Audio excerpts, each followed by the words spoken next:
My brothers and sisters, as I said at the beginning of this Mass, today we are celebrating the martyrdom of St. Ignatius of Antioch. St. Ignatius was one of the early fathers of the church, one of those who kept the tradition handed down by the apostles, because he was a disciple of one of the apostles. And as you know, our Catholic faith is handed down. We call it tradition, from one generation to the next. And that is why it's very important. There are three of them, the sub-apostolic fathers as they are called. And that is Ignatius of Antioch, Polycarp of Smyrna, who was a friend of Ignatius.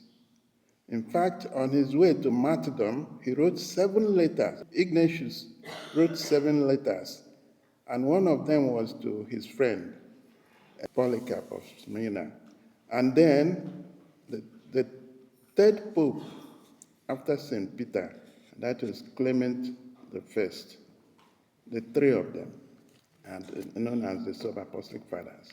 And the thing about Ignatius was that he went to his martyrdom rejoicing. In fact, in the letter he wrote to the church in Rome on his way to martyrdom, he pleaded with them, let nobody think that is helping me by stopping my martyrdom. In fact, you are doing me a terrible wrong if you did. Allow me to give my life to Christ. And he was martyred.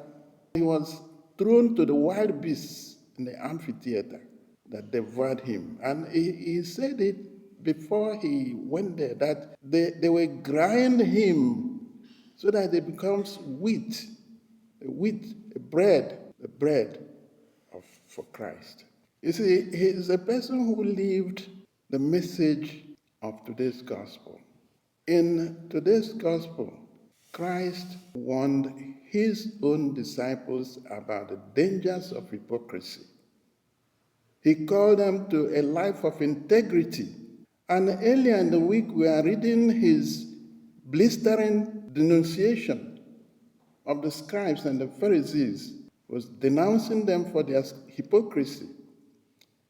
And after he finished denouncing them, today he began to talk to his disciples.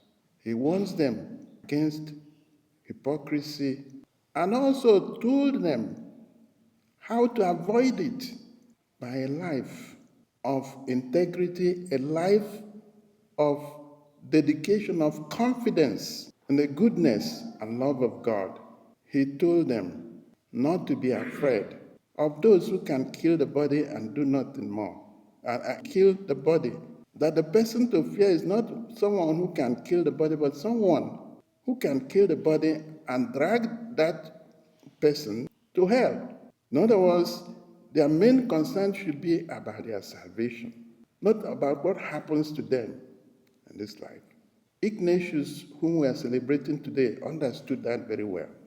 And that is why he knew he was dragged for more than 1,000 miles from Antioch to Rome to face martyrdom. And as he was going to his death, he was rejoicing because he knew that martyrdom guarantees him that eternal life, which life is all about. And so as we reflect on his life, on his witness, we need to ask ourselves, we need to reflect on our own lives and our own witness. Many of us Catholics don't place any value on our faith.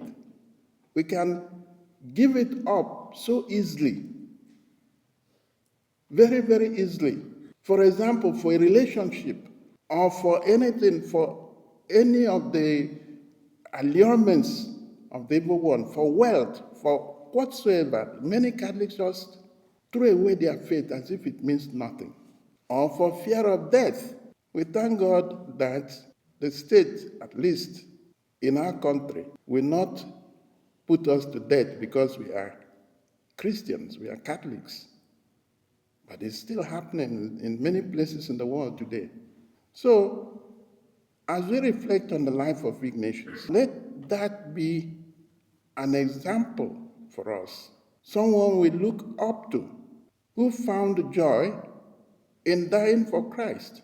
And let us ask him to obtain for us from God the same grace that will give us courage if ever and whenever we have to suffer for our faith.